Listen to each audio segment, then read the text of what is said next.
Estamos de volta com Conversas Cruzadas, hoje falando sobre consumo aqui na TV Com, conversas.cruzadas@tvcom.com.br ou @Conversa Cruzada é o nosso Twitter. Você manda e-mail, se manifesta no Twitter que a gente divulga aqui a informação. Eduardo Starosta, economista. Eduardo, a gente estava falando sobre essa questão do consumo, os telespectadores mandando e-mail falando da questão do atendimento, o problema dos fechamentos do comércio, que o Vitor já vai responder sobre isso também. Aí eu te perguntando, essa onda que a gente está vivendo da gestão, né, é uma coisa que está sendo valorizada no Brasil, corretamente valorizada, porque é necessário para um país de empreendedor, ter gente que saiba empreender. Agora, e a mão de obra para trabalhar para essa gente? Como é que isso é um novo fenômeno econômico que a gente vai viver, da questão da transformação da mão de obra? O empregado, ele vai continuar sendo visto como empregado como ele era visto antes? Bom, acredito que não. Eu acho que, como o Dado falou muito bem, existe no Brasil em curso, tá, um processo de evolução de mentalidade. Tá? Aquele empregado, tá, que chegava às 8h30, 9 horas do trabalho e batia seu ponto, executava sua função, não olhando ao redor e não se preocupando com a sua própria sustentabilidade, isso está acabando. O empregado, tá, ou seja, o empregado realmente demandado, ele cada vez mais está virando uma espécie de empreendedor individual. Tá? Em qualquer nível, em qualquer tamanho de empresa. Exatamente. E isso realmente é uma mudança nada sutil e bastante escrachada de uma nova realidade. Então, e daí dissocia, bom, esse empregado, esse empreendedor individual que exerce sua função mediante um salário, vamos definir isso assim... O funcionário. O funcionário, como é que ele vai se qualificar? Ao contrário do que se falava há alguns anos, tá, que se dizia, pô, a faculdade vulgarizou, não serve para nada, a coisa não é bem assim. Pelo contrário. Dados divulgados ontem, não me lembro da fonte, mas depois eu posso buscar, dão conta que o salário médio por ano de educação aumenta a uma faixa de 15%. Uma pessoa que entra na faculdade e sai, ela mais que dobra sua remuneração no início de curso. Isso tende... Depois ela que faça a sua trajetória, mas que na largada já faz diferença. Então, eu diria o seguinte, questão de gestão, ela não é apenas uma onda, porque as ondas passam. A gestão, ela fica, cresce, se aprimora. E é o futuro. André, posso só em cima do... Existe uma coisa atávica, antiga. Se a pessoa nasce numa família em que as pessoas eram, pela lei do menor esforço, né? Eu dou lá meu esforço para aquela firma me paga, que horas tu pega, que horas tu larga, aquele desdém para o trabalho, e aquela coisa mais anterior ainda, tipicamente brasileira, de odiar trabalhar, odiar o patrão e odiar o cliente. Que não era nem cliente, era o freguês. Isso é uma coisa que está aqui no sangue do brasileiro. Tá? Assim, quem tem um pai, uma mãe, um avô, uma avó que fica buzinando esse tipo de coisa, trava. Mas ele olha para o lado e vê que o colega, ou principalmente a colega, está fazendo um curso técnico, não estão chegando nem na faculdade. E que com aquele cursinho técnico, às vezes gratuito, cara, é cheio de curso gratuito para eles, pessoas não mergulham nos cursos gratuitos, ela dá um saltinho a mais. Então, aqueles mais ativados, e tem muita gente no interior aí vendo isso aí, esqueçam o que os velhos estão falando de se acomodar. E olhe para o seu colega do lado que fez aquele cursinho ali e já deu uma melhorada. E que agora está fazendo um cursão e está dando um salto. Não inveja aquele cara. Esqueçam o que os velhos estão dizendo, que aquele mundo deles já acabou. O mundo agora, como o Eduardo falou, é de melhoramento contínuo, de capacitação. E quem não sabe que capacitação é curso, é atitude, é trabalhar bastante, é trabalhar um minuto a mais que o outro, não fazer que nem o pedreiro lá de casa, que às 6 da tarde faltava um ladrilho para colocar na sexta-feira, foi embora. Eu digo, falta um azulejo, acabou meu tempo. Esse tipo de gente, só matando. Eu digo em aula, esse tipo de gente, o mundo mata, né? Em 5 anos o mundo mata esse tipo de gente. Então é que esqueça esse papo de lei do menor esforço, porque agora tem que se esforçar mais do que a média, senão eu vou parar, vai estacionar. Ou seja, a gente pode agregar nisso que o Dário está trazendo, que muitas vezes a empresa pode até contratar pela competência, né?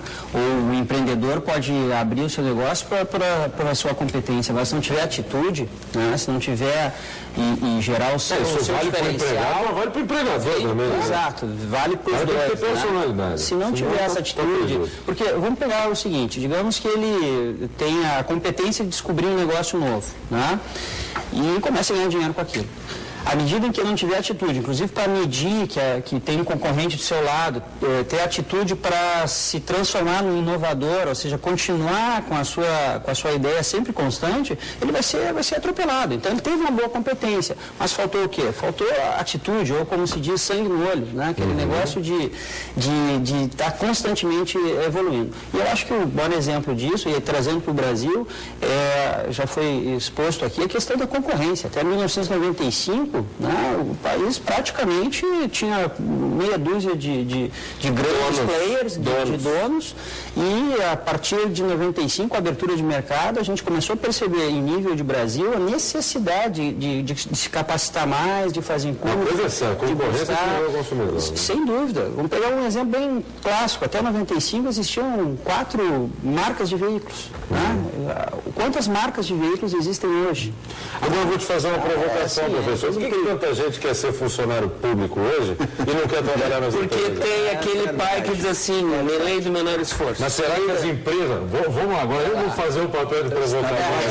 Estão me controlando aqui. Essa provocação é boa. Essa provocação é boa. Olha aqui, hoje em dia a empresa tem que ter um plano de carreira ou não tem? Como é que ela tem que tratar o cara que quer... Empresa pequena tem que ter plano de carreira, porque eu digo para meus alunos, eu canso de ter aluno que chega para mim e diz assim, eu tenho visão, professor, mas o cara lá, o dono, ou o meu diretor, é uma anta. Eu digo assim, tenta mudar ele. Se ele não mudar, muda de emprego, cara. Porque se o cara está enxergando lá para trás, no século XVIII, XIX, e tu está enxergando no século XXI, troca de emprego. Troca. Olha, André, é uma série de situações que precisam ser discutidas e analisadas. Você contrata um colaborador, um funcionário, primeiro pela sua competência. Né? Você deve analisar a sua competência. O segundo passo é o comprometimento desse profissional com a sua empresa com aquela função que ele foi contratado. E depois, o terceiro C é aquela contribuição que ele vai dar no seu negócio. Como é que é o C? Eu gostei disso. Os 3 C. O primeiro é a competência, o comprometimento e depois a contribuição. Você precisa realmente ver. Hoje a gente deu um grande passo no Sebrae. Nós temos metas muito claras estabelecidas. São 7, se não me engano, que são medidas nacionalmente. Das 7, o Sebrae do Rio Grande do Sul, em 3 está em primeiro lugar. Em 2, em segundo e em uma em quinto lugar. De acordo com o faturamento, o nosso orçamento, que é o 5º do país também. Mas lá nós temos um grupo muito qualificado, do Sebrae, que é um fomentador da educação, da gestão, enfim, um incentivador de ferramentas de gestão. Lá, por exemplo, o nosso quadro, a maioria são pessoas já graduadas. Nós temos poucos técnicos. Mas nós não tínhamos dentro do Sebrae um PPR.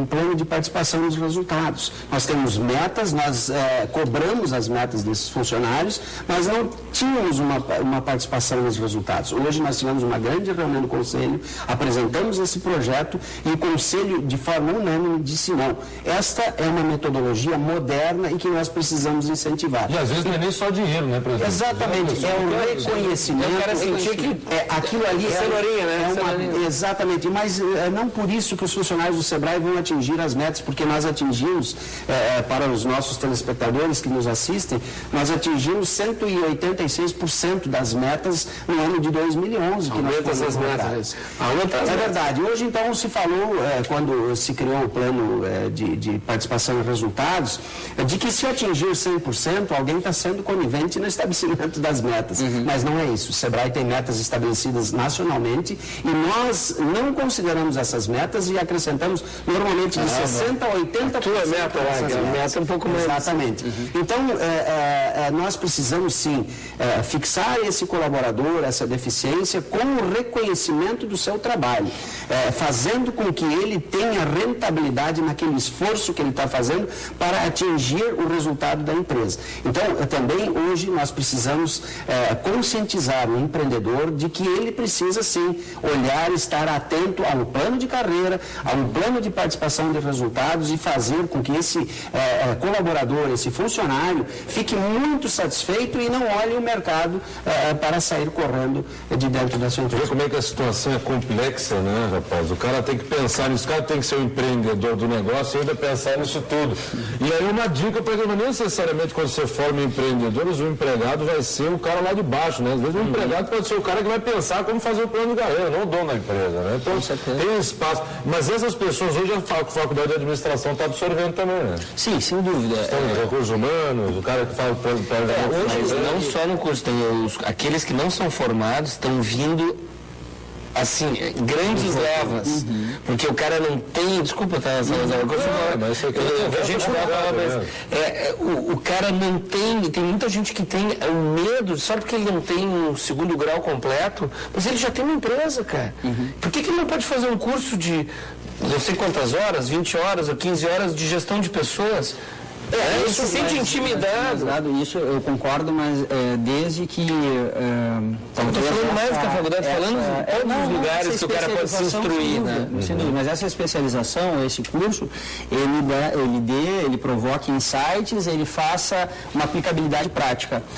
Mas acredito certamente que o fato de ele buscar também a partir da faculdade, aí falando na faculdade de administração, como o André comentou antes, a necessidade de ele ver também outras ferramentas, né? Então ele vai buscar questões que são de RH, ele de repente conforme o negócio dele, ele vai ter que buscar fundamentos de logística, fundamentos de produção, fundamentos de... O camarada que está dentro da faculdade de administração, não necessariamente ele vai ser o empresário. Não, ele pode ser um empreendedor interno, como a gente diz. Ou ser o gerente, ou o diretor desse empresa. Sem dúvida. E principalmente é o seguinte, ele tem que saber o que ele vai fazer com o seu negócio, né? Então acho que aí a figura, o papel do marketing passa a ter um destaque todo especial, tá? Porque se ele não enxerga, se ele não consegue ver o que é o mercado, o que é o concorrente, se ele não consegue ter um marketing interno dele, né? Ou seja, agregando novos esforços, pensando na figura do... Não é mais colaborador, é funcionário. Eu que provoco. Ele certamente, de repente, não tem aí efetividade, né? Não tem uma longa vida para o seu negócio. Eu acho isso fundamental, né? Eu acho que a educação ela não deve se limitar. Eu acho que a pessoa não deve ser, bom, agora eu atingi aquele nível de conhecimento, então, portanto, eu posso parar, não preciso me qualificar mais, não preciso buscar uma pós-graduação, não preciso elevar o meu nível de conhecimento. Agora, como é que os economistas veem essas transformações todas? Porque a gente está falando, na verdade, de transformações que estão acontecendo, né? A jeito de mudar o conceito de administração das empresas, relação com os funcionários no futuro. Como é que a ciência da economia está vendo essas transformações? Bom, eu acho que tem que ver por partes. Primeiro, a economia, como ciência, ela é ótima para explicar o passado. Ai, que bom. Vou twittar isso agora. Eu vou te dar crédito, mas eu vou twittar isso agora. Até teve um evento que os economistas foram se identificar qual a escola que seguiam. Tinha marxista, neoclássico. Chegou minha vez, não, eu sou economista mundano. Eu prefiro abrir a janela, ver o que está acontecendo, interpretar essa realidade, aí sim, enxergando essa realidade, que nem sempre ela está nos manuais, porque envolve também uma coisa muito desconhecida por qualquer um. Eu acho que o marketing pega melhor que a psicologia social. Então, qualquer ação pode gerar um cipó muito grande de reações. E nós temos que ser humildes frente a essa incerteza da verdade, reconhecer isso e fazer o melhor possível. Mas, sem dúvida alguma, os economistas vão ver mais, com a cabeça mais focada no futuro, entendem, número um, que a questão da gestão é fundamental, como você colocou, e a questão da qualificação.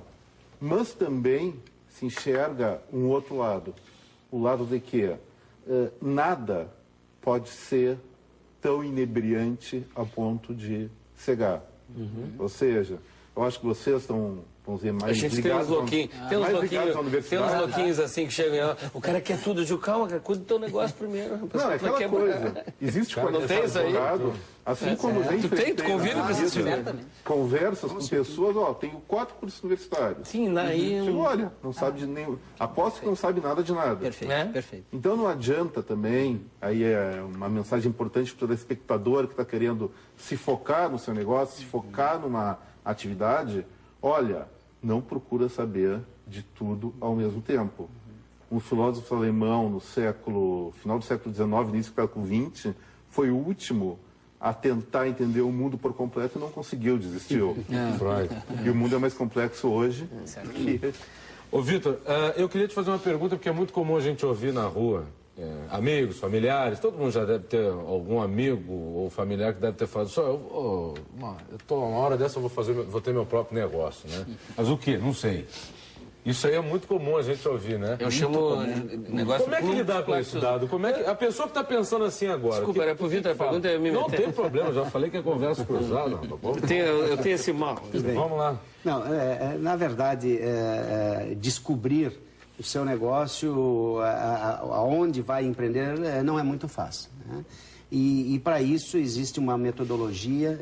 Primeiro é você buscar conhecimentos, você buscar informações no mercado, ver com clareza quais são os concorrentes do mercado, ver qual a sua capacidade de disputa com esses concorrentes, ver o seu raio de atuação e especialmente a sua especialização. Aptidão também, né? Aptidão para o negócio.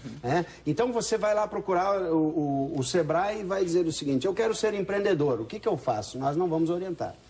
Não soubemos orientar, não pudemos fazer isso, correr esse risco. Agora, se ele chegar lá no Sebrae e dizer, olha, eu quero abrir uma padaria. Então, nós temos pessoas especializadas em orientá-lo para esse segmento e fazer com que o negócio dele realmente seja um negócio pautado em cima de informações, de conhecimento, de projeções, né? Então, por isso eu falei inicialmente, André, do plano de negócio. Ele é fundamental quando você quer empreender. Empreendedor é um risco, um alto risco. Que isso fique bem claro. E tem gente que só quer ter a parte boa do empreendimento. E muitas vezes, economias de 20, 30 anos de uma pessoa podem se esvair em questão de 30, 60 dias. Porque ele não teve plano de negócio, ele não estudou o mercado, enfim, ele não se preparou devidamente para começar esse negócio. Então, eu diria hoje, e até foi falado pelo Dr. Chiniachik, um negócio, um empreendimento, 80% de chance não dá certo. Veja bem o alto grau de risco. Quantos fecham? O Sebrae tem esse dado? O Sebrae tem um dado que hoje, em 2 anos, permanece em 73% dos negócios. Veja bem, 27%. Em 10 anos parece mais gente que fecha. Isso 10 anos. Muda bastante. Mas esse número eu fico te devendo e devendo para os telespectadores, mas é um alto risco. Então, hoje você, no mercado, você precisa se preparar, não uma vez como o professor, o Dado falou, o nosso economista, não uma vez, você tem que se preparar continuadamente sempre. Assim é um gestor. O gestor tem que cobrar dos seus comandados continuadamente. Quando ele for relapso por 2, 3 dias, o processo pode sucumbir, ele pode ter gargalos importantíssimos e comprometer o resultado do seu negócio. Então, o acompanhamento e o empreendedor, então, não fugindo da pergunta, ele precisa, sim, conhecer muito bem o ramo de atividade e conhecer a profissão, e o Dado completou muito bem se ele tem aptidão para tal.